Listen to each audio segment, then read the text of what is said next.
नमस्कार दोस्तों, उम्मीद करता हूँ आप अच्छे होंगे। एंड आज हम एक नेक्स्ट एपिसोड आज हम डिस्कस करेंगे और वो है energy band diagram, energy band theory in semiconductor.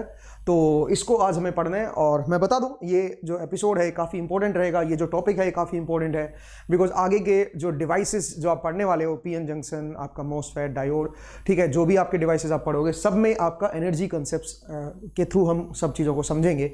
तो इसलिए ये जो एपिसोड है और आगे आने वाले 2-3 एपिसोड जो है वो आपके लिए बिल्डिंग ब्लॉक रहेंगे, वो आपकी कंसेप्ट को बिल्डअप करेंगे। इसलिए आगे ये जो एपिसोड है और आगे अपकमिंग 2-3 एपिसोड बड़े इंपॉर्टेंट है। तो आप ये कह सकते हो कि मैंने मेन स्ट्रीम में हम एंटर कर रहे हैं, ठीक है, इस सब्जेक्ट की। अभी तक हम बेसिक्स पढ़ रहे थे, तो आज का जो एपिसोड है खासकर यहाँ से हम मेन स्ट्रीम में एंटर कर रहे हैं, तो इसलिए इसको ध्यान से समझिएगा।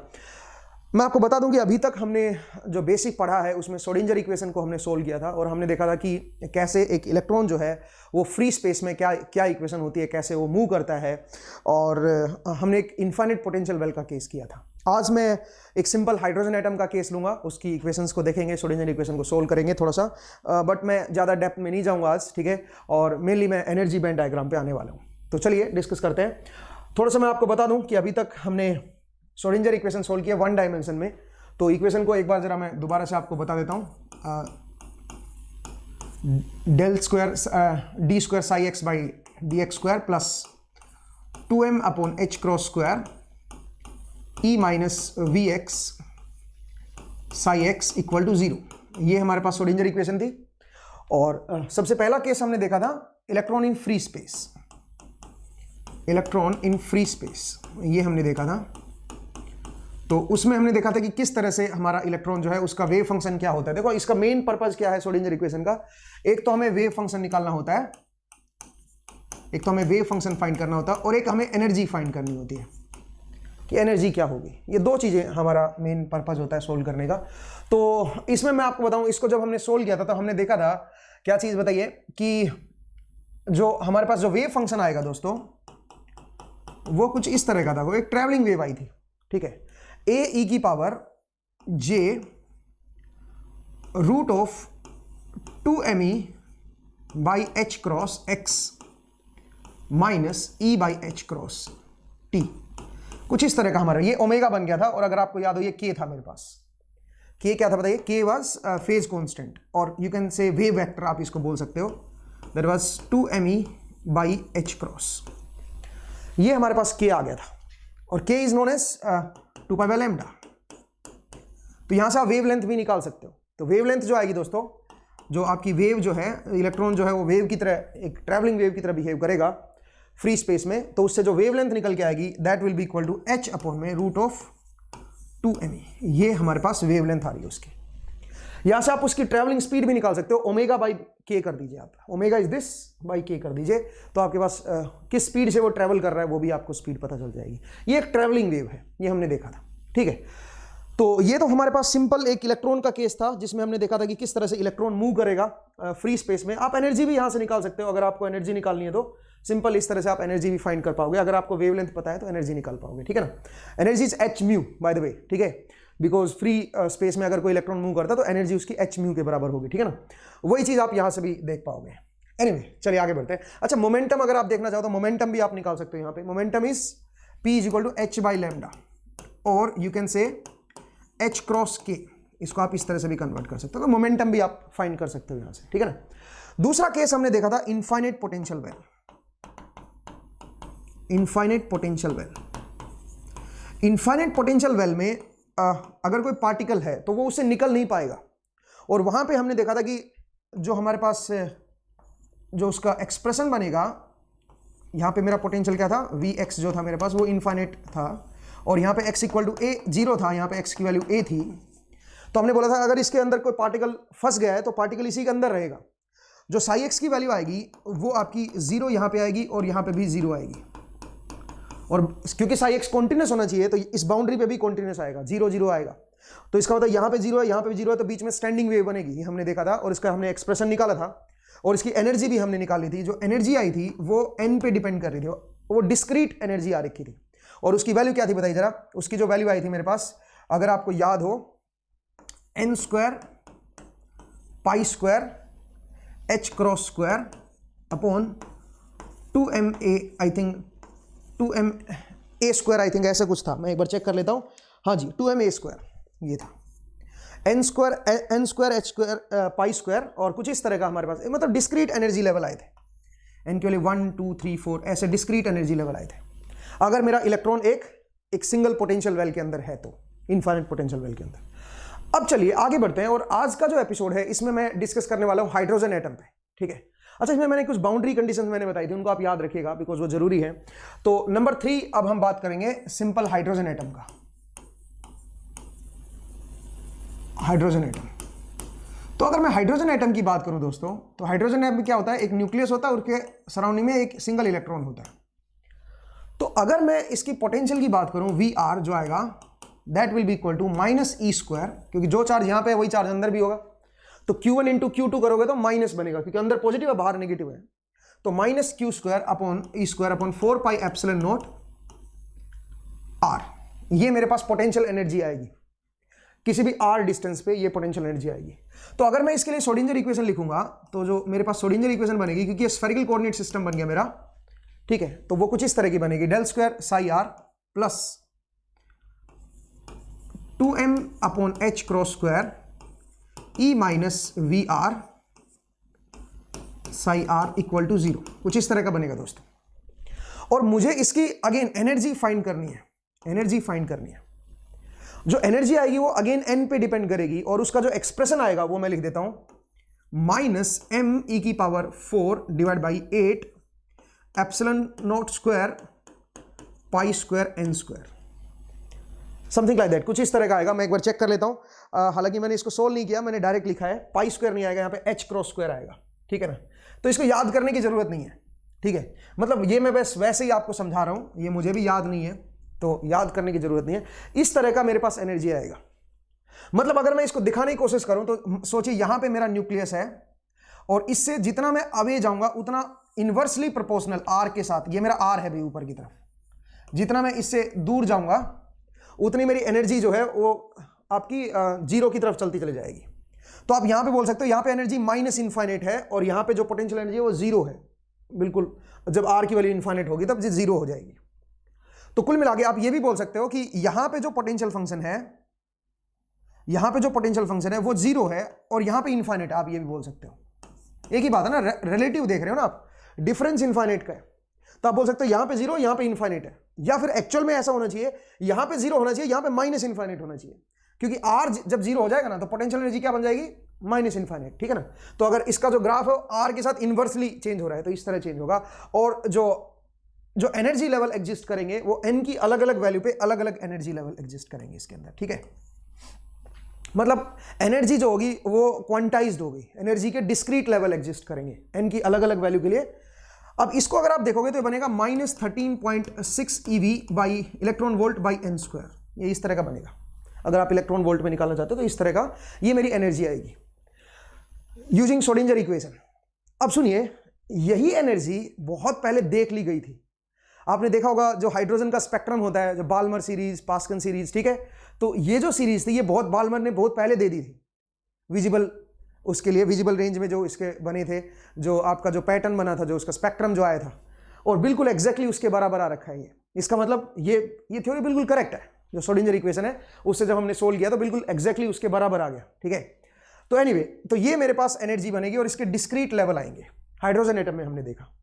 अब चलिए, ये तो सिंपल केस था। हमारा जो मेन इक्वेशन होती है श्रोडिंगर इक्वेशन, उसका जो मेन पर्पस है वो एनर्जी देखना होता है या फिर वेव फंक्शन देखना होता है, बट मैं वेव फंक्शन में यहां पे नहीं फंस रहा हूं, मैं एनर्जी, मेन मुझे एनर्जी देखनी है। तो अगर मैं सिंगल इलेक्ट्रॉन ले लूं, हाइड्रोजन एटम ले लूं, ठीक है, तो उसमें जो एनर्जी आएगी और उसके डिस्क्रीट लेवल आएंगे। अब यहां से मुझे क्या समझ आया, सोचिए अगर मैं ये बोलूं कि मेरे पास 2 एटम हैं और दोनों एटम बहुत दूर दूर हैं, बहुत आइसोलेटेड है, आप ये बोल सकते हो, इनके बीच की जो डिस्टेंस है वो d है मान लीजिए, और ये काफी दूर दूर एटम है। तो अगर इनके इंटर एटॉमिक डिस्टेंस d जो है वो काफी लार्ज है, तो आप ये बोल सकते हो इनके बीच कोई इंटरेक्शन नहीं है। और अगर इंटरेक्शन नहीं होगा तो जो इनके इलेक्ट्रॉन जो यहां पे चक्कर लगा रहे होंगे उनके क्या होंगे, डिस्क्रीट एनर्जी लेवल होंगे। जो एनर्जी लेवल इसका होगा वही एनर्जी लेवल इसका भी होगा। आप ये कह सकते हो कि इसका जो पोटेंशियल वेल होगा, इसका जो पोटेंशियल वेल होगा और इसका जो पोटेंशियल वेल होगा, इनमें कोई इंटरेक्शन नहीं है। और अगर इंटरेक्शन नहीं है तो आप ये बोल सकते हो जो एनर्जी लेवल इसके होंगे वही एनर्जी लेवल यहां पे भी एग्जिस्ट करेंगे, इसके इलेक्ट्रॉन के भी वही एनर्जी लेवल एग्जिस्ट करेंगे। ठीक है, जो इलेक्ट्रॉन एग्जिस्ट करेगा अलग अलग एनर्जी लेवल पे एग्जिस्ट करेगा, यहां पे भी वैसा ही, यहां पे भी वैसा ही। बट अगर मैं इनको पास पास लाना शुरू कर दूंगा तो इसमें क्या होगा, बेसिकली जब मैं पास पास लाऊंगा तो जो इनके एटम हैं उनके जो आउटर मोस्ट सेल के जो इलेक्ट्रॉन होंगे, जब इनको आप पास पास लेके आओगे तो जो आउटर मोस्ट सेल के जो इलेक्ट्रॉन होंगे वो इंटरेक्ट करना स्टार्ट करेंगे, उनकी जो फील्ड है वो इंटरफियर होगी, उनमें इंटरफेरेंस होगा, वो इंटरेक्ट करेंगे, और इंटरेक्ट करेंगे तो उससे होगा ये कि जो एनर्जी लेवल है वो चेंज होंगे। अब ये डिस्क्रीट एनर्जी लेवल जो है रहेंगे डिस्क्रीट ही, बट ये सेम लेवल पे नहीं रहेंगे। जैसे यहां पे दूर दूर थे तो इनका कोई इंटरेक्शन नहीं था, ये बिल्कुल एक लेवल पे आ रखे थे, n=1 का मतलब यहां पे भी वही है, यहां पे भी वही है। ठीक है, लेकिन जब ये इंटरएटॉमिक डिस्टेंस इनके बीच की कम होगी तो इनमें आपस में जो फील्ड है वो इंटरेक्ट करेगी, और इंटरेक्ट करेगी तो यहां पे जो एनर्जी लेवल है वो स्प्लिट हो जाएंगे। ठीक है, कैसे जरा देखिए, मैं थोड़ा सा आपको समझाता हूं। तो जैसे मान लीजिए मैं सिलिकॉन एटम ही ले लूं, तो सिलिकॉन का एटॉमिक नंबर होता है 14, और अगर आप इसकी इलेक्ट्रॉनिक कॉन्फ़िगरेशन देखोगे तो वो होती है 1s2 2s2 2p6 3s2 3p2। तो अगर आप आउटरमोस्ट सेल की बात करें तो आउटरमोस्ट सेल में हमारे पास 4 इलेक्ट्रॉन, ये मेरे वैलेंस इलेक्ट्रॉन है। और अगर मैं एक प्लॉट करूं एनर्जी वर्सेस इंटरएटॉमिक डिस्टेंस, तो आप जरा देखिएगा, यहां पे मेरे पास 1s2 है, यहां पे 2 इलेक्ट्रॉन है मेरे पास, ये है मेरे पास 2s2 2p6 3s2 and 3p2। असल में यहां पे वैसे तो 6 स्टेट हैं, बट 6 में से ऑक्यूपाइड जो है वो 2 हैं, यहां पे केवल 2 इलेक्ट्रॉन इसके अंदर लाई कर रहे हैं। यहां पे 2 स्टेट होती हैं और दोनों की दोनों ऑक्यूपाइड है, यहां पे 6 स्टेट अगेन और 6 की 6 ऑक्यूपाइड है। यहां पे 2 स्टेट है, 2 ऑक्यूपाइड है। ठीक है, तो जरा देखिए, ये दोनों ऑक्यूपाइड है, यहां पे दोनों ऑक्यूपाइड है, यहां पे 6 की 6 ऑक्यूपाइड है, और इनको मैं सेम एनर्जी लेवल पे दिखा रहा हूं बिकॉज ये आइसोलेटेड एटम है। जो ये यहां पे जो ये है, ये मेरे पास इंटर एटॉमिक डिस्टेंस है, इंटर एटॉमिक डिस्टेंस, ये है मेरे पास इंटर एटॉमिक डिस्टेंस। ठीक है, और यहां पे मैं एनर्जी को प्लॉट कर रहा हूं। यहां पे मेरे पास 2 स्टेट थी, दोनों की दोनों ऑक्यूपाइड थी, यहां पे 6 स्टेट थी, बट कोई भी 2 मेरे पास ऑक्यूपाइड है, कोई भी मेरे पास 2 ऑक्यूपाइड है। ठीक है भाई, और ये जो एटम है ये आइसोलेटेड एटम है। आप ये बोल सकते हो मेरे पास, सोचिए कोई इस तरह के एटम थे जो आप आपस में मतलब ये जो इंटर एटॉमिक डिस्टेंस है ये काफी लार्ज है, मेरे पास जो एटम थे उनमें ये जो इंटर एटॉमिक डिस्टेंस है ये काफी लार्ज है, डी काफी लार्ज है। तो अगर मान लीजिए मैं इंटर एटॉमिक डिस्टेंस को कम करता जाऊंगा तो होगा ये कि ये जो एनर्जी लेवल है ये इसकी स्प्लिटिंग हो जाएगी। ये यहां पे सोचिए ऐसे ऐसे मेरे पास n एटम है, n एटम्स है, तो आप मुझे बताओ यहां पे जो स्टेट लाई करेंगे वो कितनी स्टेट होंगी। अगर ये दूर दूर हैं तो अगर ये स्टेट बहुत, ये एटम मान लीजिए दूर दूर है तो हर एटम की 2 स्टेट है यहां पे, लेकिन टोटल कितने एटम है, n एटम है, तो इसका मतलब यहां पे टोटल 2n स्टेट्स होंगी, लेकिन सबका जो एनर्जी लेवल होगा वो सेम होगा। क्यों सेम होगा, बिकॉज वो आइसोलेटेड है, उनमें कोई इंटरेक्शन नहीं है। ठीक है, और अगर कोई इंटरेक्शन नहीं है तो उनका जो एनर्जी लेवल होगा वो क्या होगा, एक सेम लेवल पे होगा। इसका मतलब सबके सब यहां पे सेम लेवल पे होंगे, 2n स्टेट्स होंगी जो सेम लेवल पे होंगी। सिमिलरली यहां पे भी 2n स्टेट्स होंगी, और यहां पे 6n स्टेट्स होंगी, यहां पे 2n स्टेट्स होंगी, और यहां पे 6n स्टेट्स होंगी, जिसमें से 2n ऑक्यूपाइड है। सही बात है। अब सुनिए, अगर मैं उनको पास पास लाना शुरू करूंगा, ये तब है जब मेरा इंटर एटॉमिक डिस्टेंस बहुत ज्यादा लार्ज है। अगर मैं इनको पास पास लाना शुरू करूंगा तो सबसे पहले क्या होगा, सबसे पहले ये इंटरेक्ट करना शुरू करेंगे। क्यों भाई, क्योंकि आउटर मोस्ट सेल में है ना ये, तो जो जब नजदीक आएंगे तो जो आउटर मोस्ट सेल के जो इलेक्ट्रॉन होंगे वो इंटरेक्ट करना स्टार्ट करेंगे, और इन दैट केस इसकी जो है यहां पे स्प्लिटिंग होना स्टार्ट हो जाएगी। मतलब जरा देखिए, अगर मैं इसको प्लॉट करके दिखाऊं आपको, मतलब थोड़ा सा अगर मैं इंटर एटॉमिक डिस्टेंस को कम करूं तो मैं एक बार इसको इधर से रब कर देता हूं, और जरा देखिए क्या होगा इसमें। तो हाँ जी, तो जरा देखिए दोस्तों, जब मैं कम करूंगा तो सबसे पहले जो आउटर मोस्ट सेल के इलेक्ट्रॉन है उनकी स्प्लिटिंग होगी। तो ये जो है ये सबसे पहले आपका स्प्लिट करेगा। जरा देखिएगा, एक मिनट रुकिए, थोड़ा सा मैं इसको इरेज करता हूं, इसको ध्यान से, इसके ऊपर मैं थोड़ी और एक्सप्लेनेशन दूंगा आपको। अभी मैं थोड़ा सा पहले बेसिक समझा रहा हूं आपको, एक्चुअल में पूरा इसको मैं एनालिसिस पूरा कराऊंगा। तो ये कुछ इस तरह का आएगा दोस्तों, इसकी स्प्लिटिंग हो जाएगी और ये कुछ इस तरह का बनेगा। सबसे पहले ये आएंगे और इनके यहां पे एनर्जी स्टेट्स, यहां पे ढेर सारी स्टेट्स आ जाएंगी, ढेर सारे। टोटल कितनी स्टेट्स है बताओ? 6n ये और 2n ये, टोटल 8n स्टेट्स होंगी। तो यहां पे टोटल 8n स्टेट्स आएंगे, ध्यान से देखना। यहां पे एक तरह से ओवरलैप हो जाएगा, आप ये बोल सकते हो, स्टेट्स बन जाएंगे, यहां पे एक बैंड बन जाएगा। इनके बीच में इतना कम गैप होगा कि इसको आप सिंपल, आप डिस्क्रीट लेवल पे नहीं दिखा सकते, इतना कम गैप है इनमें। यहां पे क्या बन जाएगा? बैंड बन जाएगा, अगर आप इंटरएटॉमिक डिस्टेंस को क्या कर रहे हो? कम कर रहे हो तो। ठीक है, यहां पे टोटल 8n स्टेट्स आएंगी, जिसमें से ऑक्युपाइड कितनी स्टेट्स होंगी? 2n यहां की और 2n यहां की, 4n ऑक्युपाइड होंगी। ठीक है, तो यहां पे टोटल 6n थी, यहां पे टोटल 2n थी, यहां पे टोटल कितनी होगी? 8n स्टेट्स होगी। इनमें से फिर वापस जब आप इंटरएटॉमिक डिस्टेंस और कम करोगे तो यहां पे 4n और 4n ये ऐसे स्टेट्स डिवाइड हो जाएंगी। ठीक है, और जो टोटल मेरे पास 4n इलेक्ट्रॉन थे, जो ऑक्युपाइड स्टेट्स थी, 4n ऑक्युपाइड स्टेट्स थी, वो सबसे नीचे आएंगी। क्यों? क्योंकि लोवेस्ट एनर्जी तो सबसे नीचे है ना, वो यहां पे आएंगी। समझ रहे हो? अगर मैं इंटरएटॉमिक डिस्टेंस कम करना स्टार्ट करूंगा तो बेसिकली क्या होगा? जो एनर्जी लेवल, जो सेम एनर्जी लेवल थे, वो अब क्या होंगे? वो स्प्लिट होना स्टार्ट हो जाएंगे, वो सेम एनर्जी लेवल नहीं बनेंगे। ठीक है, पहले जब आइसोलेटेड एटम थे तो वो n पे डिपेंड कर रहे थे, और आप ये कह सकते हो कि एक ही एनर्जी लेवल पे सब बराबर थे। ठीक है, लेकिन जैसे जैसे आप इनको लाना शुरू करोगे, स्प्लिटिंग होना शुरू हो जाएगी। ये इसकी स्प्लिटिंग थोड़ी सी लेटर ऑन होगी। क्यों भाई? क्योंकि अंदर की तरफ है, ये थोड़ा बाद में स्प्लिट होगा, और ये उसके और बाद में स्प्लिट होगा। क्यों भाई? क्योंकि और अंदर है। क्योंकि सबसे पहले इंटरेक्शन किसका होगा? जो सबसे बाहर वाला होगा, सबसे पहले उसका इंटरेक्शन होगा। तो ये और, इसका मतलब बाद में और लेटर ऑन ये स्प्लिट करेगा। ठीक है, उम्मीद है आपको समझ आ गया होगा। ठीक है, और सिमिलरली ये जो है, ये बिल्कुल लास्ट में आपका जाके स्प्लिट, इसकी स्प्लिटिंग होगी। ठीक है, जब बिल्कुल ही कम इंटरएटॉमिक डिस्टेंस हो जाएगी। अब अगर आप सेमीकंडक्टर की बात करें तो सेमीकंडक्टर में जो इंटरएटॉमिक डिस्टेंस होती है वो अप्रोक्सीमेटली यहां पे लाई करती है, कुछ 5 एंगस्ट्रॉम के अराउंड होती है। जैसे अगर आप सिलिकॉन की बात करें तो सिलिकॉन में 5.43 एंगस्ट्रॉम होती है, अगर आपको याद हो इंटरएटॉमिक डिस्टेंस एक एटम से दूसरे एटम के बीच। पहले एपिसोड में मैंने आपको बताया था 5.43 एंगस्ट्रॉम। तो उस पे जो आउटर मोस्ट सेल जो है, ये जरा देखिए, यहां पे इस जगह पे लाई कर रहे हैं। तो यहां पे हमारे पास 2 बैंड नजर आ गई है, ये काइंड ऑफ बैंड बन गया अभी है। ठीक है, ऊपर वाला यहां पे 4n स्टेट्स है, यहां पे भी 4n स्टेट्स है, बट नीचे वाली सारी सारी ऑक्युपाइड है। आप बोलोगे सारी सारी कैसे ऑक्युपाइड हुई? जरा देखो, टोटल 6n स्टेट यहां पे थी, 2n स्टेट यहां पे थी, n एटम पर cc थे मेरे पास, टोटल n एटम पर cc थे। अब जब हमने उनको देखा तो इसमें यहां पे 6n स्टेट यहां पे थी, 2n स्टेट्स यहां पे थी, टोटल कितनी होगी? 8n states. जब आप इंटरएटॉमिक डिस्टेंस कम करोगे तो यहां पे टोटल 8n स्टेट्स आएंगी, लेकिन ऑक्युपाइड कितनी है? 2n यहां पे, 2n यहां पे, इसका मतलब ऑक्युपाइड है 4n। तो यहां पे टोटल 8n है, जिसमें से 4n ऑक्युपाइड है। और जब वापस से फिर से स्प्लिट हुआ तो जो 4n स्टेट्स आएंगी वो बिल्कुल नीचे आएंगी, बिकॉज वो लोएस्ट एनर्जी स्टेट को ऑक्युपाई करेंगे इलेक्ट्रॉन। ठीक है, तो इसका मतलब यहां से यहां पे ये लोएस्ट एनर्जी स्टेट, ये इसको ऑक्युपाई कर रहे हैं।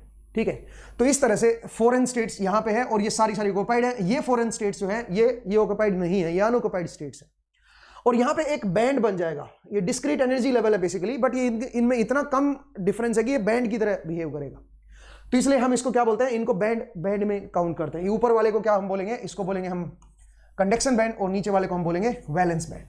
ठीक है, तो इसका मतलब यहां पे अगर आप देखना चाहोगे, जो हमारी पर्टिकुलर सेमीकंडक्टर में जो इंटरएटॉमिक डिस्टेंस होती है अप्रोक्सीमेटली 5 एंगस्ट्रॉम होती है। बाकी सेमीकंडक्टर्स को भी अगर आप देखोगे तो उनमें हमारे पास एक इस तरह का ये हमारे पास ये बैंड बन जाएंगे। इसको हम बोलेंगे कंडक्शन बैंड और इसको हम बोलेंगे वैलेंस बैंड।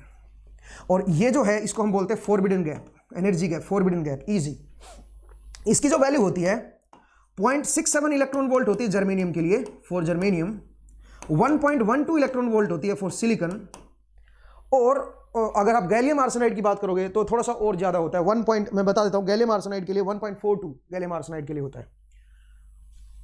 ये जो एनर्जी गैप होता है ये आपका 0.1 इलेक्ट्रॉन वोल्ट से 3 इलेक्ट्रॉन वोल्ट तक वेरी कर सकता है सेमीकंडक्टर में। इवन आप अगर कोई, जैसे मैं आपको बताऊं गैलियम नाइट्राइड, ठीक है, गैलियम नाइट्राइड अगर मैं ले लूं तो गैलियम नाइट्राइड के लिए तो आपका इवन 3 इलेक्ट्रॉन वोल्ट से भी ज्यादा एनर्जी गैप होता है। अब ये इसको एक अलग तरह का बना देता है, इसकी एप्लीकेशन फिर अलग तरह की हो जाएगी। ये हाई टेम्परेचर जहां पे टेम्परेचर ज्यादा हाई होता है वहां पे इस सेमीकंडक्टर को यूज किया जाता है, वो मैं बताऊंगा आपको आगे कैसे। ठीक है, तो इसका एनर्जी गैप इवन इससे भी ज्यादा होता है, 3 इलेक्ट्रॉन वोल्ट से भी ज्यादा होता है। एनीवे, बट आप जरा समझिए कि जो एनर्जी गैप होता है ये क्या चीज है। नीचे वाला वैलेंस बैंड है, ऊपर वाला कंडक्शन बैंड है। तो इस तरह से हमारे पास बैंड बन जाते हैं अगर मैं आपका ये इंटरएटॉमिक डिस्टेंस कम करता चला जाऊं तो। अब आप बोलोगे सर थोड़ा और डिस्कशन करते हैं इसके ऊपर। बिल्कुल, थोड़ा सा और डिस्कशन करते हैं, देखते हैं कैसे ये स्प्लिटिंग होती है। उसको जरा हम लोग वेव थ्योरी से समझते हैं। ठीक है, श्रोडिंगर इक्वेशन से थोड़ा सा मैं उसको जोड़ूंगा, ठीक है, वो मैं आपको बताऊंगा। बट पहले एक बार बेसिक को समझिए कि किस तरह से हमारे यहाँ पे एनर्जी की स्प्लिटिंग होती है, ठीक है भाई, जो हमारे एनर्जी बैंड होते हैं वो किस तरह से बनते हैं, ठीक है। अब यहाँ पे इस मॉडल में हमारे पास और कोई इन्फॉर्मेशन नहीं है, बस यही इन्फॉर्मेशन है कि भाई ये कंडक्शन बैंड है, ये वैलेंस बैंड है, और यहाँ पे सारी स्टेट ऑक्युपाइड होंगी। मतलब अगर मैं टेम्परेचर को 0 केल्विन रखूँ तो 0 केल्विन पे आप ये बोल सकते हो सारे के सारे इलेक्ट्रॉन लोअर इसमें बैंड में है, मतलब वैलेंस बैंड में है, कंडक्शन बैंड में कोई इलेक्ट्रॉन नहीं है, ये सारी अनऑक्युपाइड स्टेट्स है। और जो कंडक्टिविटी होती है वो बिकॉज ऑफ कंडक्शन बैंड होती है। इलेक्ट्रॉन, क्योंकि आप सोचिए ना ये सारे के सारे फील्ड है तो इलेक्ट्रॉन मूव कैसे करेगा, ठीक है ना। तो इलेक्ट्रॉन मूव करने के लिए जरूरी है कि वो कौन से बैंड में होना चाहिए, कंडक्शन बैंड में होना चाहिए, तभी वो करंट में पार्टिसिपेट करेगा, तभी उसकी आप ये बोल सकते हो जो ऑप्टिकल और जो इलेक्ट्रिकल प्रॉपर्टीज होती हैं वो केवल तभी बनती है जब इलेक्ट्रॉन आपका कंडक्शन बैंड में आएगा, ठीक है। इसका मतलब यहां से जंप करके जब वो यहां पे आएगा तब उसकी आपकी इलेक्ट्रिकल प्रॉपर्टीज वो शो करेगा अपनी, ठीक है, या ऑप्टिकल प्रॉपर्टीज शो करेगा, तो वो हम देखेंगे। बट सही बताऊं तो इस मॉडल, इस स्ट्रक्चर से मुझे कुछ समझ नहीं आया, मुझे कोई ज़्यादा इंफॉर्मेशन नहीं है, इसको फर्दर मुझे और थोड़ा और समझना पड़ेगा। चलिए एक बार जरा देखते हैं स्प्लिटिंग कैसे होती है, इसको जरा समझते हैं, ठीक है। तो उसके लिए एक साइंटिस्ट हैं, उनका एक मॉडल है और वो है क्रोनिग पेनी मॉडल, ठीक है। तो आप हेडिंग डाल सकते हो क्रोनिग पेनी मॉडल, वो मैं आपको थोड़ा सा एक्सप्लेन कर रहा हूं, ठीक है। Kronig Penney model, Kronig Penney model, Penney model. अब ये जरा देखते हैं क्रोनिग पेनी मॉडल क्या है। हालांकि मैं इसको पूरा डेप्थ में तो नहीं जाऊंगा, बट आपको मैं थोड़ा सा ऊपर से बेसिक मैं थोड़ा सा समझाता हूं। जरा देखिए, मान लीजिए मेरे पास कोई वन डायमेंशनल लैटिस है, मतलब जो एटम है वो मेरे पास वन डायमेंशन में रखे हुए हैं, ऐसे मेरे पास एटम रखे हुए हैं, ठीक है, पीरियोडिक इस तरह से मेरे एटम रखे हुए हैं, और ये जो है ये इंटर एटॉमिक डिस्टेंस है, दिस इज ए, ये इनकी इंटर एटॉमिक डिस्टेंस है। तो अगर मैं इसमें पोटेंशियल वेरिएशन दिखाऊं, पोटेंशियल एनर्जी का वेरिएशन दिखाऊं, तो अगर आप सिंगल एटम की बात करोगे, जैसे अगर मेरे पास हाइड्रोजन एटम ले लो, सिंगल अगर मैं बात करूं तो उसकी जो एनर्जी डायग्राम बनेगा पोटेंशियल एनर्जी का, वो कुछ इस तरह का होता है, ठीक है। अगर सिंगल एटम की अगर मैं बात करूं तो मैं बोल सकता हूं, बल्कि एटम को यहां पे दिखा सकते हो आप, ठीक है। तो यहां पे आप बोल सकते हो एनर्जी 0 है और यहां पे इनफाइनाइट है, या फिर यहां पे माइनस इनफाइनाइट है, यहां पे 0 है, रिलेटिव आप दिखा सकते हो, ठीक है ना। ये तो सिंगल एटम की बात थी, बट यहां पे पीरियोडिक एटम आ गए, तो इसमें क्या होगा, इसमें जो आपका जो पोटेंशियल वेरिएशन आएगा वो कुछ इस तरह का आएगा दोस्तों, कुछ इस तरह का पोटेंशियल वेरिएशन आएगा। एक मिनट जरा रुकिए, हाँ जी। तो मैं आपको थोड़ा क्रोनिग पेनी मॉडल समझा रहा हूं, जरा देखिए क्रोनिग पेनी मॉडल क्या बोलता है कि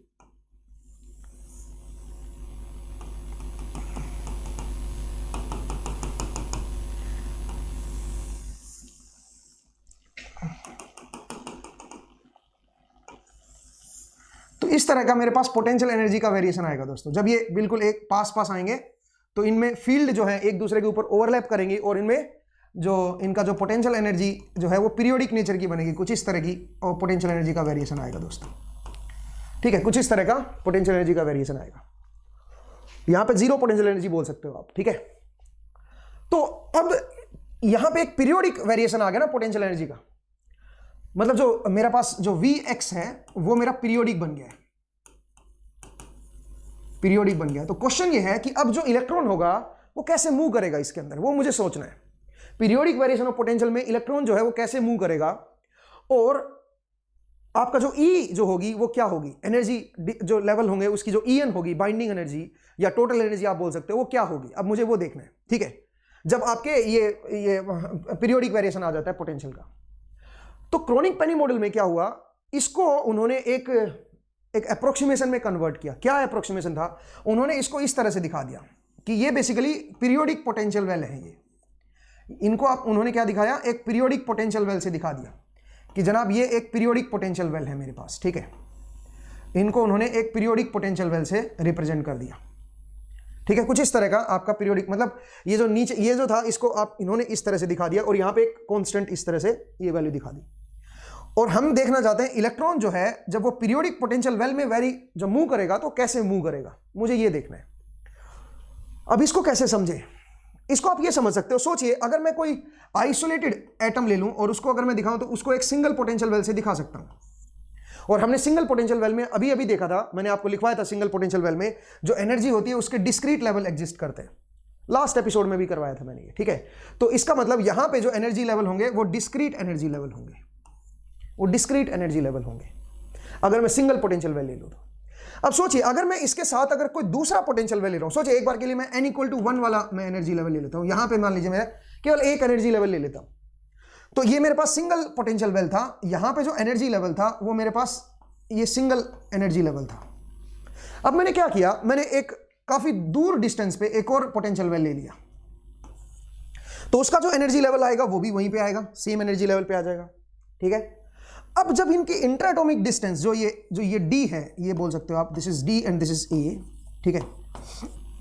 ये नहीं मुझे ये a दिखाना चाहिए, ये d है।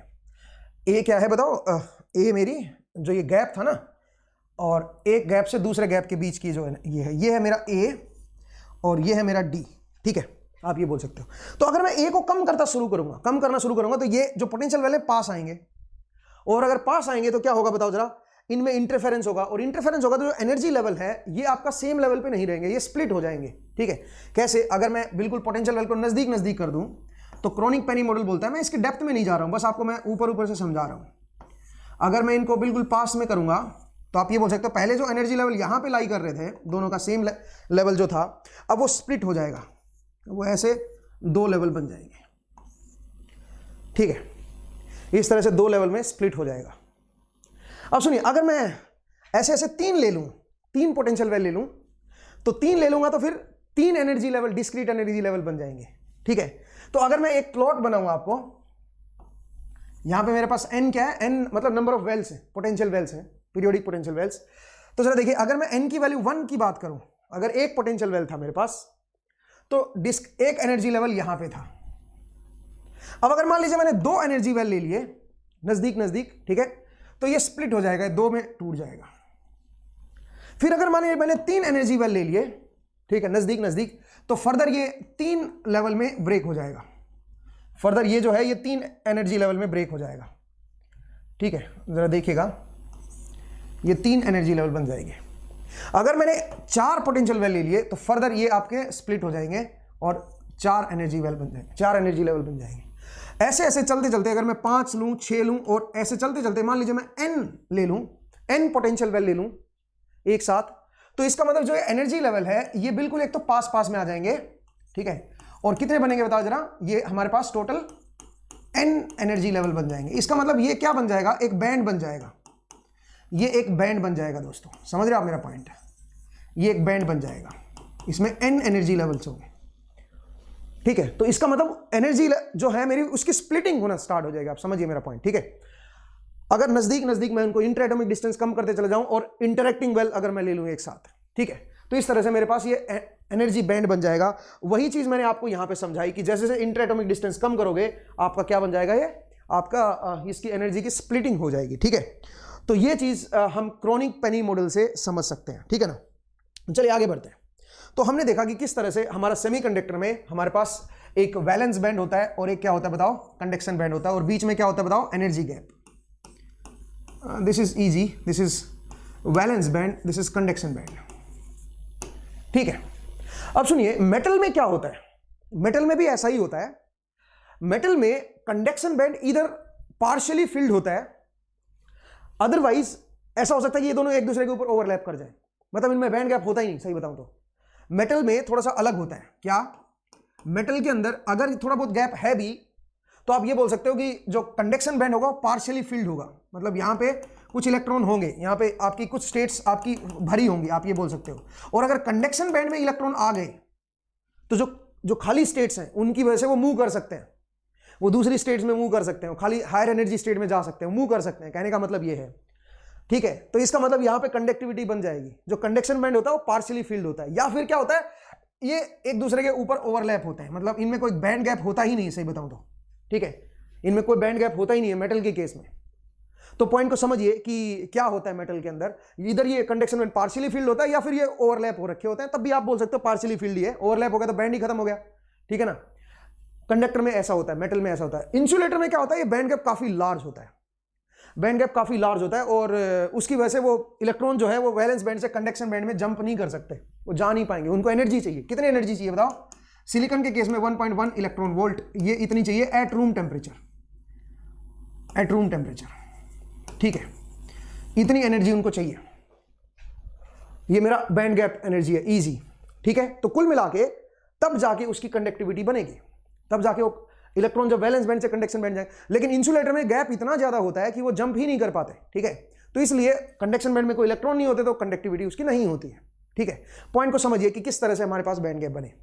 पर अब यहां पे दो क्वेश्चन उठते हैं। क्या? देखिए मैं आपको बताऊं, अगर मुझे इलेक्ट्रिकल एंड ऑप्टिकल प्रॉपर्टीज पढ़नी है, अगर मुझे इलेक्ट्रिकल एंड ऑप्टिकल प्रॉपर्टीज देखनी है, इलेक्ट्रिकल एंड ऑप्टिकल प्रॉपर्टीज, तो इससे काम नहीं चलेगा, केवल यहां से काम नहीं चलेगा। मुझे मेरा काम यहां पे बात बनेगी नहीं, मुझे बहुत कुछ नई चीजें सीखनी पड़ेंगी। और सबसे पहला पॉइंट मुझे समझना पड़ेगा ई के डायग्राम। ई के डायग्राम क्या होते हैं मुझे ये देखना पड़ेगा। सबसे पहला इसको समझना पड़ेगा, ई के डायग्राम ये क्या चीज होती है, क्योंकि इससे आप देखना, इससे आप समझ पाओगे कि इलेक्ट्रिकल प्रॉपर्टीज कैसे वेरी करती हैं, क्या किस पे डिपेंड करती हैं। जैसे अगर मैं आपको याद दिलाऊं तो करंट जो होता है, ओम्स लॉ अगर आपने पढ़ा हो, नेटवर्क थ्योरी का पहला लेक्चर, उसमें मैंने बताया था NEAVD, something like that. VD was drift velocity, A was cross section area of the metal, E charge on the electron, N concentration। N जो थी वो इलेक्ट्रॉनिक कंसंट्रेशन थी, पर सेंटीमीटर क्यूब कितने इलेक्ट्रॉन एग्जिस्ट कर रहे हैं, ठीक है, फ्री इलेक्ट्रॉन्स मेटल के अंदर, मैंने बताया था ये। इसको ड्रिफ्ट करंट बोलते हैं। इसको मैं ऐसे, VD को मैं थोड़ा सा डिफरेंट फॉर्म में लिख सकता हूं, इलेक्ट्रिक फील्ड की फॉर्म में लिख सकता हूं, ठीक है। तो NE² A tau E by ME, I think इस तरह का कोई एक्सप्रेशन आया था वो, ठीक है। मैं एक बार चेक कर लेता हूं, मेरे पास आया कुछ इसी तरह का था। और मैं फिर यहां पे इसको मोबिलिटी की टर्म में भी लिख सकता हूं, ठीक है, इसको मैं मोबिलिटी की टर्म में लिख सकता हूं। VD जो होता है वो μN इंटू E, मैं इसको ऐसे लिख सकता हूं, NEA μN into E। VD is μN into, μN is mobility, आगे आप पढ़ोगे देखना, मैं आपको समझाऊंगा। इसको आप ऐसे भी लिख सकते हो, VD is μN into E, मैंने इसको इस तरह से लिख दिया, ठीक है। और μN की वैल्यू क्या है? μN इज इक्वल टू, ये है E टाउ बाई ME, कुछ इस तरह का बनेगा। μN की जो वैल्यू आएगी, एक बार आप चेक कर लीजिए, मेरे हिसाब से जो μN की वैल्यू होनी चाहिए वो यही होनी चाहिए भाई, ठीक है। हाँ यही है। लेकिन यहां पे जो मास ऑफ इलेक्ट्रॉन होगा वो हम लोग इफेक्टिव मास ऑफ इलेक्ट्रॉन लेंगे। मास ऑफ इलेक्ट्रॉन जो होता है वो आपका, जो आप पढ़ते हो ना, 9.31 इंटू 10⁻−31, 9.1 होता है, माफ कीजिएगा 31 नहीं है, ठीक है, 9.1 इंटू 10⁻−31 किलोग्राम जो आप लिखते हो, ये जो मास होता है ये आपका फ्री स्पेस में होता है, जब इलेक्ट्रॉन फ्रीली मूव कर रहा होता है। सोचिए अगर इलेक्ट्रॉन कोई क्रिस्टल में मूव कर रहा है तो उसका जो मास बनेगा वो इतना नहीं रहेगा, उसका जो मास होगा उसमें मतलब जैसे आप सोचिए, आप जब पानी में होते हो तो आपका जो मास होता है वो अलग हो जाता है, ठीक है, अफेक्टिव मास आपका चेंज हो जाता है, आपका जो बहाव होता है वो जो एक्चुअल मास होता है वो उतना नहीं होता है फिर, ठीक है ना। तो ऐसे ही इलेक्ट्रॉन जब क्रिस्टल में आएगा तो उसका जो मास है वो बदल जाएगा, वो एक अफेक्टिव मास बन जाएगा। तो मुझे सबसे पहले ये अफेक्टिव मास को समझना है, क्योंकि उससे मुझे मोबिलिटी पता चलेगी। मोबिलिटी मतलब कितना मोबाइल है इलेक्ट्रॉन, कितना इजीली फ्लो कर सकता, कितना इजीली मूव कर सकता है, ये पता चलेगा। और इस इफेक्टिव मास को देखने के लिए मुझे क्या चाहिए? ई के डायग्राम, मुझे ई के डायग्राम चाहिए दोस्तों, ठीक है। तो मुझे ये समझना पड़ेगा, इसका मतलब ये जो डायग्राम है ना, ये जो वैलेंस बैंड और कंडक्शन बैंड, इसमें कुछ जानकारी नहीं है, ठीक है।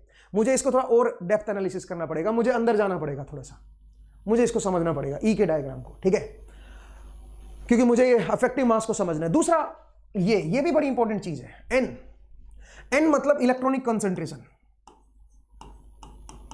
या कैरियर कंसंट्रेशन बोलिए, इलेक्ट्रॉन एन, यहां पे तो खैर इलेक्ट्रॉन है, खैर तो मैं इसको वैसे कैरियर कंसंट्रेशन, जनरलाइज अगर मैं लिखूं तो कैरियर कंसंट्रेशन बोल सकता हूं, कैरियर कंसंट्रेशन। मुझे ये समझना पड़ेगा कि ये क्या चीज होती है। मतलब आप बोल सकते हो जो कंडक्शन बैंड में जो कैरियर आएंगे वो कितने होंगे, उनकी कंसंट्रेशन क्या होगी, मुझे ये निकालना है। और ये सारी चीजें मुझे कहां से पता चलेंगी? ई के डायग्राम से, मुझे ये समझना पड़ेगा ई के डायग्राम, ठीक है।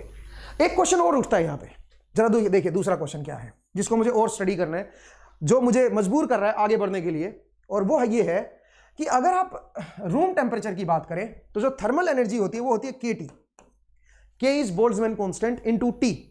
और जो बोल्ट्जमैन कांस्टेंट की जो वैल्यू होती है वो होती है 1.38 इंटू 10 टू पावर, मैं आपको बताता हूं, into 10 to power minus something कुछ होती है, -31, एक बार जरा मैं चेक करता हूं, हाँ -23, 1.38 इंटू 10 टू पावर -23, और जो टेम्परेचर है वो 300 केल्विन है, रूम टेम्परेचर। तो इससे जो वैल्यू बनेगी अप्रोक्सीमेटली वो बनेगी 0.025 इलेक्ट्रॉन वोल्ट, ये अप्रोक्सीमेटली इतनी वैल्यू बनेगी। लेकिन इसको चाहिए कितनी जंप करने के लिए, सोचिए 1.1 इलेक्ट्रॉन वोल्ट। तो ये अगर रूम टेम्परेचर पे देखें तो रूम टेम्परेचर पे तो सिलिकॉन में आपका जो इलेक्ट्रॉन है वो वैलेंस बैंड से कंडक्शन बैंड में जाना ही नहीं चाहिए। क्यों? क्योंकि जो उसको एनर्जी मिली है वो तो 0.05 इलेक्ट्रॉन वोल्ट मिली है। लेकिन रूम टेम्परेचर पे सिलिकॉन में कंडक्टिविटी होती है, रूम टेम्परेचर पे सिलिकॉन में इलेक्ट्रॉन और होल एग्जिस्ट करते हैं, वो आपको मैं आगे बताऊंगा कैसे एग्जिस्ट करते हैं, ठीक है। लेकिन ये तो कह रहा है कि इस हिसाब से तो एग्जिस्ट करना नहीं चाहिए, इसका मतलब यहां पे कुछ ना कुछ मिसिंग है मेरा। तो इसको और जरा पढ़ते हैं कि भाई रूम टेम्परेचर पे कैसे उसकी कंडक्टिविटी बनती है, ठीक है। कुछ क्या चीजें रिस्पॉन्सिबल हैं इस इलेक्ट्रॉन को यहां से यहां मूव कराने के लिए। मतलब मुझे सिर्फ इस डायग्राम पे नहीं रुकना है, इस डायग्राम में कोई जानकारी नहीं है, मुझे थोड़ा और बढ़ना पड़ेगा, आगे बढ़ना पड़ेगा, ठीक है। मुझे ई के डायग्राम पढ़ना पड़ेगा। अब चलिए ई के डायग्राम स्टार्ट करते हैं, और ये काफी इंपॉर्टेंट टॉपिक है भाई, इसको ध्यान से समझिएगा। तो ई के डायग्राम, ई के डायग्राम, इसको बैंड स्ट्रक्चर भी बोलते हैं, ई के डायग्राम या फिर बैंड स्ट्रक्चर भी इसको बोला जाता है, बैंड स्ट्रक्चर। अब जरा देखिए क्या चीज होती है। एक साइंटिस्ट हुए, उनका नाम था एफ ब्लॉक, ठीक है, F block, F block.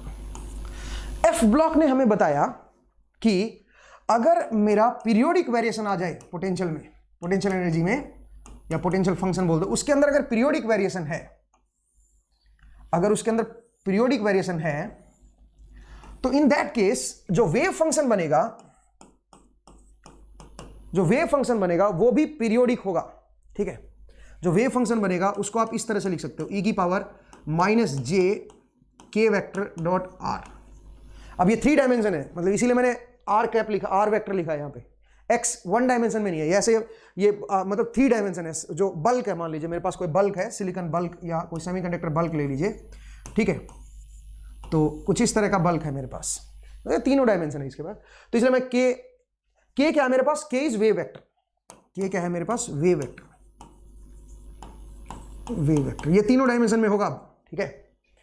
k की वैल्यू तीनों होंगी, k is equal to k x i cap plus k y j cap plus k z k cap. R क्या है मेरे पास, r is x i cap plus y j cap plus z k cap. ये एक plane wave है, ठीक है।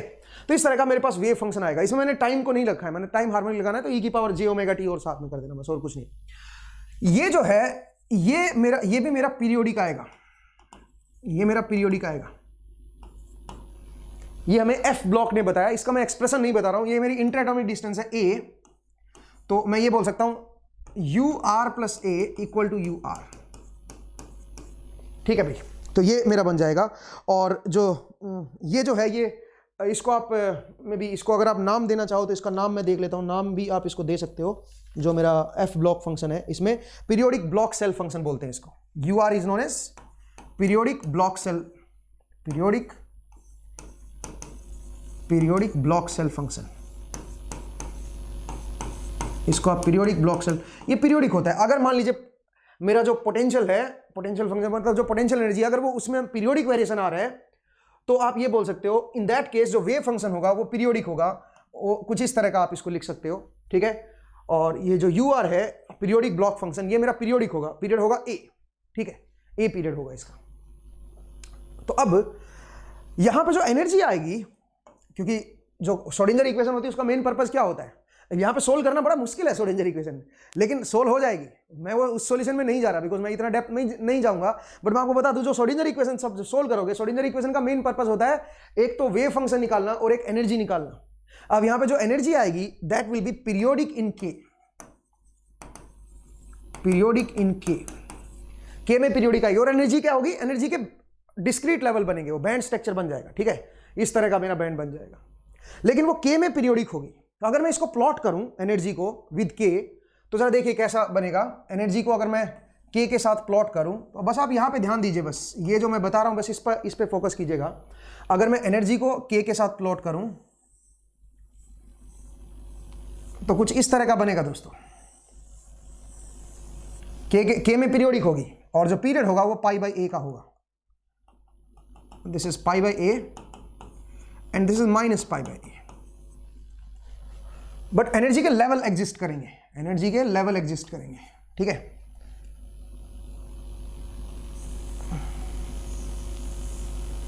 Energy के लेवल एग्जिस्ट करेंगे दोस्तों इस तरह का।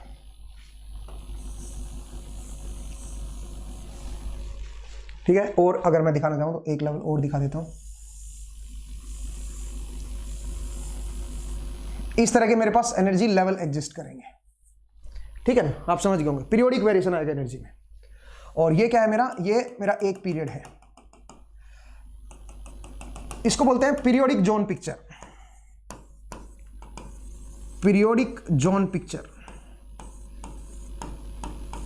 ये मेरी पीरियोडिक जोन पिक्चर है ई के डायग्राम की। ये ई के डायग्राम है मेरे पास। के क्या होता है, के इज 2 पाई बाय लैम्डा, मतलब इसको आप सेंटीमीटर इनवर्स में बोल सकते हो, ठीक है। के is lambda is in centimetre आप बोल सकते हो ना, तो सेंटीमीटर इनवर्स या मीटर इनवर्स बोल दो, ठीक है। तो इनवर्स मीटर है बेसिकली और कुछ नहीं, ठीक है। तो ये जो ई आएगी, अगर मेरे पास इस तरह का मैंने पीरियोडिक वेरिएशन ले लिया तो ई जो आएगी वो पीरियोडिक होगी इन के में पीरियोडिक होगी और पीरियड आएगा पाई बाई ए का, ठीक है। ए इज इंटरएटॉमिक डिस्टेंस। अब इसके डेरिवेशन पे मैं नहीं जा रहा हूं, बस आप ये ध्यान रखिए, इसको बोलते हैं पीरियोडिक जोन पिक्चर। ऐसे 3 पिक्चर होती है, एक पीरियोडिक जोन पिक्चर होती है, एक आपकी आप बोल सकते हो एक्सटेंडेड जोन पिक्चर होती है, और एक रिड्यूस जोन पिक्चर होती है। एक होती है extended zone picture, extended zone picture E versus k में अगर मैं बताऊं, और एक होती है reduce zone picture, reduce zone picture, reduce. अब ये जो रिड्यूस जोन पिक्चर है ये हमारे लिए बड़ी इंपॉर्टेंट है भाई। अगर मैं रिड्यूस जोन पिक्चर की बात करूं, क्योंकि ये पीरियोडिक है पाई बाई ए में, ये पाई बाई ए है, ये 2 पाई बाई ए है, ठीक है। तो एक काम करते हैं, इसका एक पीरियड कंसीडर करते हैं, बस इसका केवल एक पीरियड ले लीजिए। तो अगर मैं इसका एक पीरियड ले लूं तो जरा देखिए जो डायग्राम बनेगा वो कुछ इस तरह का बनेगा दोस्तों। ई के माइनस पाई बाई ए से प्लस पाई बाई ए, अगर मैं केवल एक पीरियड ले लूं इसका, तो ये कुछ इस तरह का डायग्राम बनेगा दोस्तों।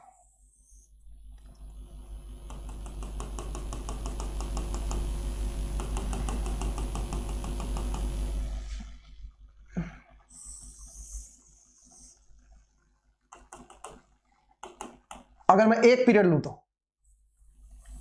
ध्यान दीजिएगा दोस्तों, ये बन जाएगा मेरा, और ये हाईएस्ट एनर्जी स्टेट्स है, आप ये बोल सकते हो इसको। अब ये ध्यान से देखिए, ये मेरा वही बन गया। अगर ये वैलेंस इलेक्ट्रॉन को दिखा रहा है, ये मतलब, तो इसको मैं बोलूंगा वैलेंस बैंड।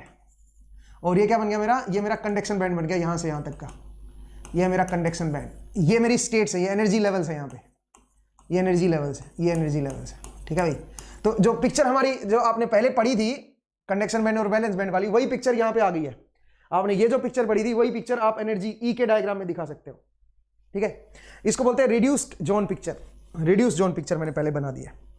एक है मेरी पीरियोडिक जोन पिक्चर, एक मेरी बन गई रिड्यूस्ड जोन पिक्चर, ठीक है। ये आपका इस तरह का आप दिखा सकते हो इसको।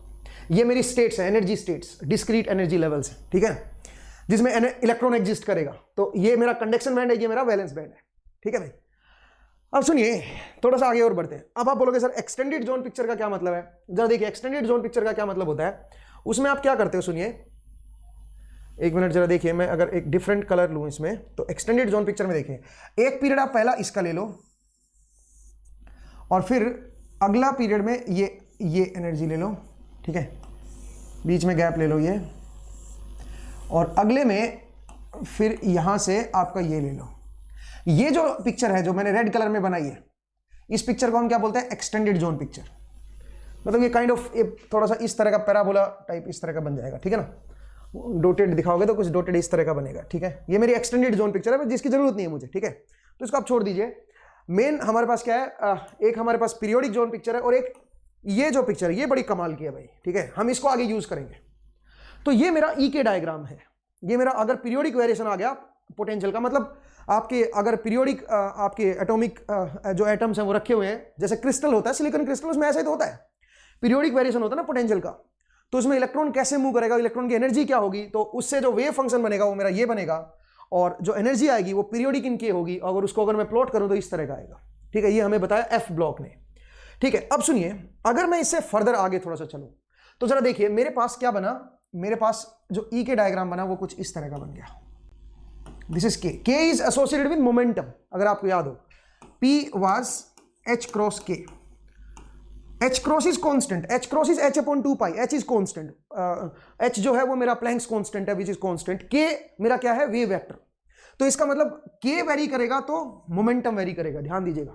ठीक है, तो ई के डायग्राम अगर मैं दिखाऊं आपको तो ई के डायग्राम कुछ इस तरह का मेरे पास बनेगा। दिस इज माई ई के डायग्राम। ये मेरा क्या है बताओ, ये मेरा वैलेंस बैंड है और ये मेरा कंडक्शन बैंड है। दिस इज ई के डायग्राम। तो इस एनर्जी को अगर मैं बोलूंगा तो मैं बोल देता हूं this is the edge of, this is the top of the valence band, it is known as EV, और ये क्या है मेरा ईसी, और इस बीच वाली एनर्जी को मैं क्या बोलूंगा बैंड गैप ईजी। ये मेरा ईजी है, अभी समझिए इस पॉइंट को। ठीक है, तो मैंने आपको बताया कि ईजी क्या चीज है, एनर्जी बैंड गैप क्या होगा अगर मैं ई के डायग्राम में दिखाऊं तो। ये मेरा क्या है ई के डायग्राम है। अच्छा, बहुत सारे सेमीकंडक्टर ऐसे होते हैं जिनमें ये जो पॉइंट मैंने दिखा ना जहां पे इसका मैक्सिमा उस टाइम यहां पे मिनिमा है, ऐसा नहीं होता। बहुत सारे सेमीकंडक्टर ऐसे होते हैं जिनमें अगर आप देखोगे तो उनमें ऐसा भी होता है। जरा देखिए, ये मेरा के है इधर, और आप बोल सकते हो जो वेरिएशन होता है वो कुछ इस तरह का भी हो सकता है। ठीक है, मतलब कुछ इस तरह का वेरिएशन हो सकता है, ध्यान दीजिए, इस तरह का वेरिएशन हो सकता है। अब यहां पे जरा देखो, यहां पे इसका जो मिनिमा है वो यहां पे है और जो मैक्सिमा है वो यहां पे है। तो बैंड गैप अगर मैं ईजी की बात करूंगा तो ईजी ये होगा, मतलब एक का मिनिमा लो और नीचे का मैक्सिमा लो, ये मेरा बैंड गैप बनेगा भी, ध्यान दीजिएगा। और ऐसे सेमीकंडक्टर को हम बोलते हैं indirect semiconductor, indirect semiconductor, indirect semiconductor. इसको क्या बोला जाता है, इनडायरेक्ट सेमीकंडक्टर, इनडायरेक्ट सेमीकंडक्टर। ठीक है, और इनको क्या बोला जाता है डायरेक्ट सेमीकंडक्टर, डायरेक्ट सेमीकंडक्टर। अब जरा देखो इन दोनों में क्या फर्क है। ये डायरेक्ट सेमीकंडक्टर, इनडायरेक्ट सेमीकंडक्टर। इसमें क्या होगा, यहां से जब कंडक्शन बैंड से, वैलेंस बैंड से इलेक्ट्रॉन जब कंडक्शन बैंड में जाएगा दोस्तों, तो उसमें कोई मोमेंटम में चेंज नहीं है, वो के में कोई चेंज नहीं है, और के में कोई चेंज नहीं होगा तो मोमेंटम में कोई चेंज नहीं होगा। इसका मतलब यहां से सीधा जंप कर जाएगा यहां पे। ठीक है, और जब उसको वापस रिकॉम्बिनेशन जब उसका होगा, वापस से जो इलेक्ट्रॉन है वापस आएगा तो सीधा यहां पे आ जाएगा, और यहां से एक आपकी लाइट जो फोटोन है वो एमिट होगा, यहां पे एनर्जी वो अपनी बाहर छोड़ देगा। जबकि यहां पे क्या होगा, सुनिए, यहां पे इलेक्ट्रॉन चाहे यहां से यहां जाए या फिर यहां से वापस आ रहा है, यहां पे चेंज इन मोमेंटम है, यहां पे के की वैल्यू अलग है, यहां पे के की वैल्यू अलग है। सो यहां पे के की वैल्यू डिफरेंट है, के की वैल्यू डिफरेंट होने से मोमेंटम मेरा बढ़ रहा है, के बढ़ने से मेरा मोमेंटम बढ़ेगा। इसका मतलब यहां से यहां पे जो इलेक्ट्रॉन जा रहा है, ठीक है, उसको एनर्जी चाहिए ज्यादा, उसको चेंज इन मोमेंटम भी तो करना है, या फिर इलेक्ट्रॉन यहां से यहां पे जब आएगा तो उसकी जो एनर्जी वापस निकलेगी, क्योंकि कुछ एनर्जी वो फिर छोड़ेगा ना, तभी तो एनर्जी कम आएगी, तभी तो वो नीचे आएगा। जब एनर्जी उसकी कम होगी इलेक्ट्रॉन की, जब वो नीचे आएगा तो यहां पे जो एनर्जी जो निकली वो सिर्फ लाइट में नहीं आएगी, वो उसमें क्या होगा, वो जो एनर्जी है वो काफी कुछ तो मोमेंटम को चेंज करने में यूज हो जाएगी।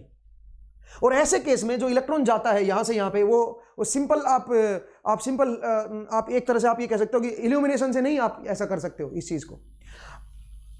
इन दैट केस, इस केस में जो इनडायरेक्ट सेमीकंडक्टर होते हैं, इस केस में आपको एटॉमिक वाइब्रेशन की जरूरत पड़ेगी, आपको एक एक्स्ट्रा एनर्जी की जरूरत पड़ेगी, क्योंकि यहां पे सिर्फ इतनी एनर्जी नहीं चाहिए इसको एक मोमेंटम में भी, मोमेंटम के लिए भी तो काइनेटिक एनर्जी नहीं चाहिए क्या, मोमेंटम का मतलब मास इंटू वेलोसिटी, तो उसको एक एनर्जी चाहिए, काइनेटिक एनर्जी।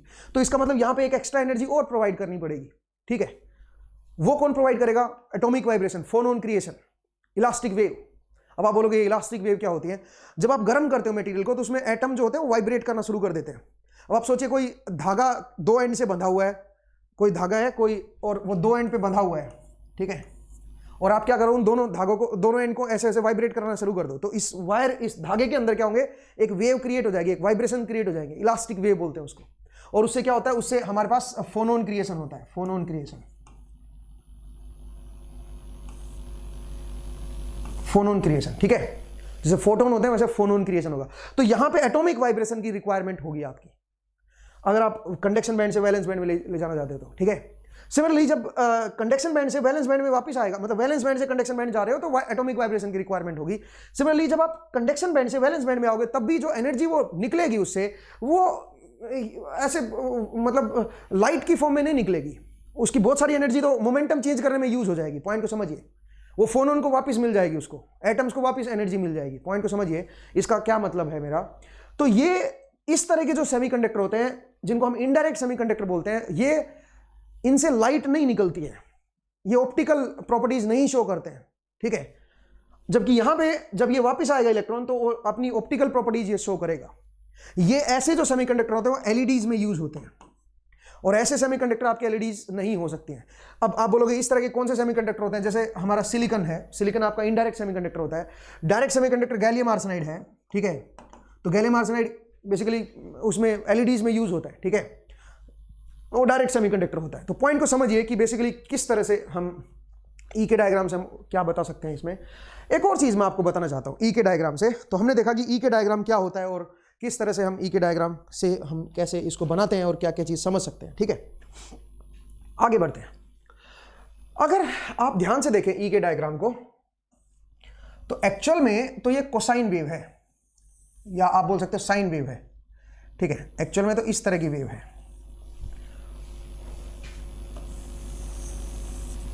एक्चुअल में तो इस तरह की मतलब कोसाइन वेव है। जरा देखो ना, ये पीरियोडिक वेव थे ना, इसका हमने ये पोर्शन उठाया था, इसका ये पोर्शन उठाया था, ठीक है ना। तो बेसिकली ये एक मतलब ये कोसाइन वेव है, और बट मेरे को इस बाहर वाली चीजों से कोई मतलब नहीं है। के की वैल्यू यहां पे पाई बाई ए है, जरा देखिए, और यहां पे माइनस पाई बाई ए है, यहां पे माइनस पाई बाई ए है। मेरे लिए ये जो रीजन है ये काफी इंटरेस्टिंग है, ये मेरे लिए इंपॉर्टेंट रीजन है। आप बोलोगे ये क्यों? मुझे एक बात बताइए, जो सिलिकॉन एटम था, सिलिकॉन एटम में अगर आप एटॉमिक कंसंट्रेशन देखें तो हमारे पास बताइए पर सेंटीमीटर क्यूब कितने एटम थे। हमने पहले लेक्चर में मैंने करवाया था 5 × 10⁻22 एटम्स पर सीसी। अब आप मुझे यह बताइए वैलेंस इलेक्ट्रॉन कितने हैं। वैलेंस इलेक्ट्रॉन, एक एटम में 4 वैलेंस इलेक्ट्रॉन होते हैं। तो इसका मतलब इतने, एक एटम में 4 है तो इतने एटम्स में कितने वैलेंस इलेक्ट्रॉन होंगे? 5 × 4 × 10⁻22। इसका मतलब 2 × 10⁻23 इलेक्ट्रॉन्स पर सीसी, इतने मेरे पास वैलेंस इलेक्ट्रॉन है।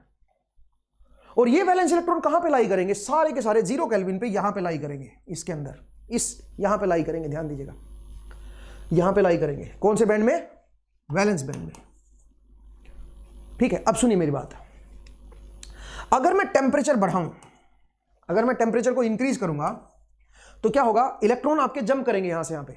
अब आप बोलोगे सर ये एनर्जी गैप तो 1.1 इलेक्ट्रॉन वोल्ट का होता है, लेकिन जो थर्मल एनर्जी होती है वो तो 0.025 इलेक्ट्रॉन वोल्ट होती है, तो उससे आप कैसे जंप कर जाएगा ये, वो आगे देखेंगे, बट जंप करेगा, ठीक है। अभी के लिए आप मान के चलो कि टेम्परेचर बढ़ाऊंगा तो इलेक्ट्रॉन आपके ब्रेक होना स्टार्ट करेंगे और वैलेंस इलेक्ट्रॉन जो है वो हायर एनर्जी स्टेट में जाएंगे और अपने एटम को छोड़ देंगे।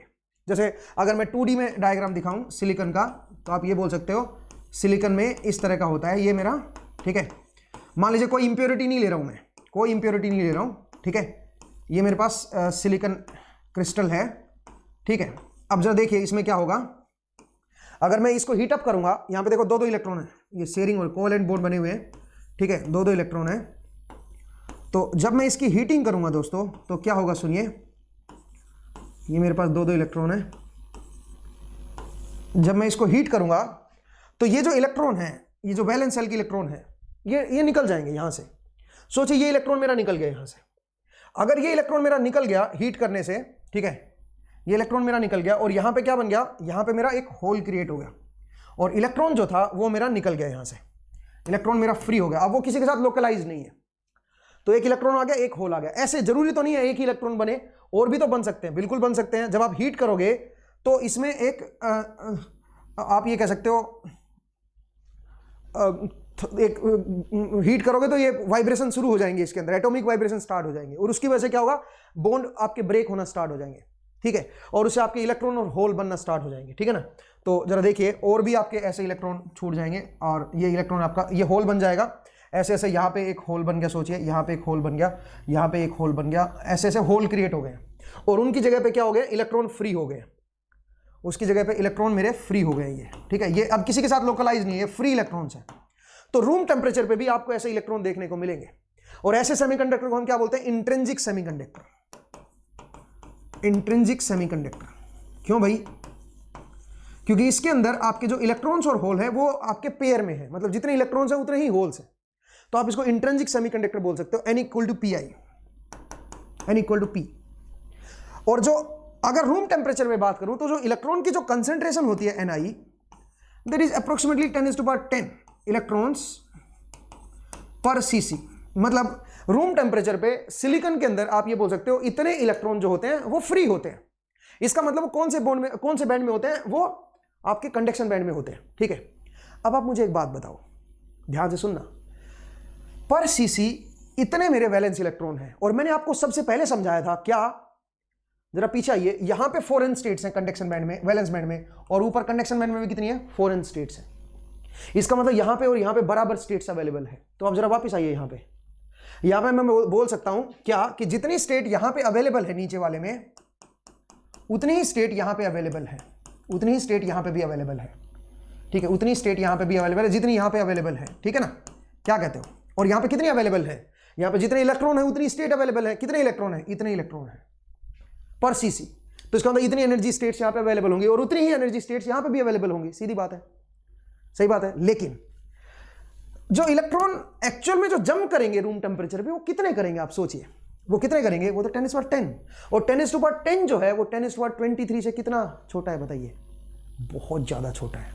अगर आप मान लीजिए इतने पैसे आपके पास आ गए, इतने पैसे हैं आपके पास, सोचिए इतने रुपए हैं आपके पास, और कोई आपसे इतने रुपए मांग ले, आपसे कोई बोले कि जनाब मुझे इतने रुपए दान में दे दो, तो आप बोलोगे ले जाओ भाई, ठीक है। उससे आपका धन कम नहीं होगा, उससे आपकी जो पैसा वो कम नहीं होगा। क्यों? क्योंकि अगर मान लीजिए सब्ट्रैक्ट कर रहे हो, सोचिए मैंने 10⁻23 कॉमन भी ले लिया, तो 2 - 10⁻−13, और ये क्या हो जाएगा, खत्म। ये तो वापस कितना आ गया, 2 × इसका मतलब आपका जो पैसा है वो कम होगा ही नहीं। अगर आपके पास इतना पैसा है और कोई इतना रुपया आपसे मांग ले तो वो कोई फर्क नहीं पड़ेगा। तो जरा सोचिए, ये इतनी लार्ज वैल्यू है, ठीक है, इतनी स्टेट्स यहां पे अवेलेबल है, लेकिन जो ऑक्युपाई होंगी, जो इलेक्ट्रॉन यहां से यहां जंप करेंगे, वो तो केवल बहुत ही माइन्यूट होंगे। और जो इलेक्ट्रॉन होता है कौन सी स्टेट में एग्जिस्ट करता है, लोएस्ट एनर्जी स्टेट में। इसका मतलब आप ये बोल सकते हो, जो ईके डायग्राम होगा, जो ईके डायग्राम होगा उसमें जो इलेक्ट्रॉन है मेरे पास, वो केवल नीचे वाली जगह पे लाई करेंगे, ठीक है। और वो बहुत ही कम इलेक्ट्रॉन है, जितनी स्टेट्स यहां पे अवेलेबल है उसका बहुत ही माइन्यूट सा हिस्सा है, आप समझिए। और अगर इस हिस्से को जरा गौर फरमाओगे तो ये हिस्सा पैराबोलिक कर्व है दोस्तों। ये कोसाइन वेव या साइन वेव की तरह नहीं लिखेंगे, ये पैराबोलिक कर्व है। तो इसको मैं अप्रोक्सीमेशन अगर मैं लूंगा तो मैं इसको एक पैराबोला से अप्रोक्सीमेट कर सकता हूं, समझ आया, मैं इसको एक पैराबोलिक कर्व से रिप्रेजेंट कर सकता हूं, ठीक है। तो ये मेरे पास EC है, ये मेरे पास EB है। तो इसका मतलब अगर मैं इसको E को रिप्रेजेंट करूंगा तो E = EC plus some constant C k², C some constant k², parabola में मैंने इसको रिप्रेजेंट कर दिया। क्योंकि मुझे आप बोलोगे सर पैराबोला क्यों रिप्रेजेंट किया, कोसाइन साइन वेव है तो, या नेगेटिव साइन वेव है तो आपने इसे पैराबोला।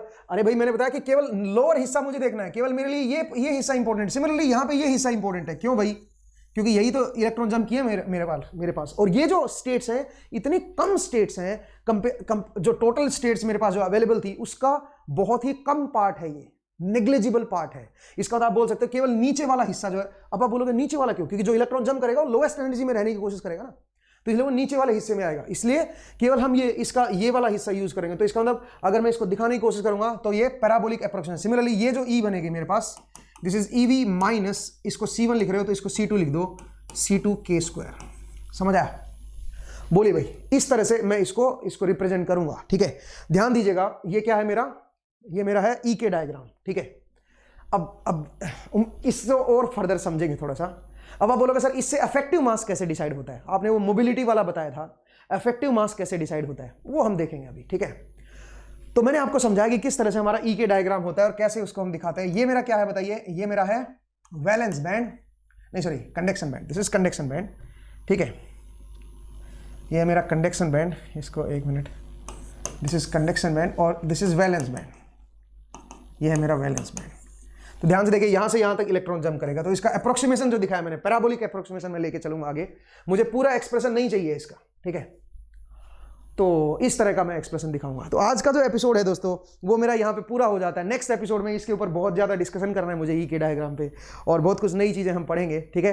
तो देखते हैं, धीरे धीरे हर एक चीज़ को समझेंगे। आगे आने वाले 2-3 एपिसोड जो है वो काफ़ी इंपॉर्टेंट रहेंगे, तो इसको पूरे को रिवाइज कीजिए, पूरा ये एपिसोड एक बार दोबारा से देखिए। ई के डायग्राम कैसे आए, एफ ब्लॉक क्या कहता है वो जरा समझिए। तो आज हमने कोई फॉर्मूला नहीं पढ़ा, आज सिंपल हमने क्वालिटेटिव एनालिसिस ज़्यादा किया, कोई फॉर्मूला नहीं देखा हमने, ठीक है ना।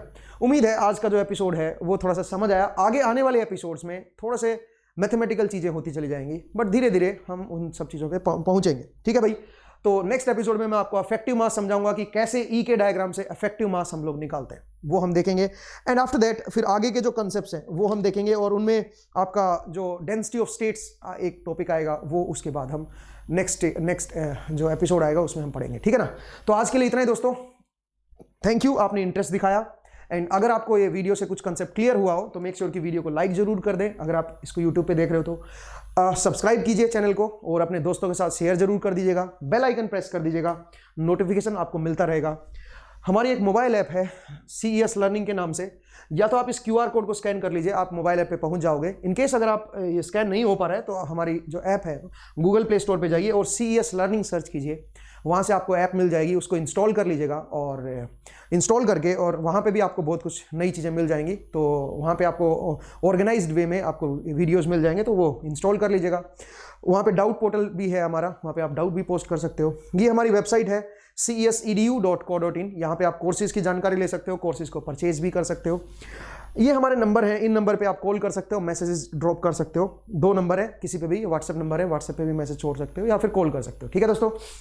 तो आज का जो सेशन है इसमें हम लोग इतना ही करेंगे। अच्छा, एक बात और मैं बता दूं, हमारा एक टेलीग्राम ग्रुप है जो पब्लिक ग्रुप है, नीचे डिस्क्रिप्शन में उसका लिंक दिया गया है, आप उसको देख लीजिए। तो वो जो टेलीग्राम ग्रुप है उसको भी ज्वाइन कीजिए, पब्लिक ग्रुप है, आप वहाँ पे भी स्टूडेंट लोग डाउट डिस्कस कर रहे होते हैं, वहाँ पे भी आप डिस्कशन चल रहा होता है, तो वो उसको भी ज्वाइन कर सकते हो, ठीक है दोस्तों।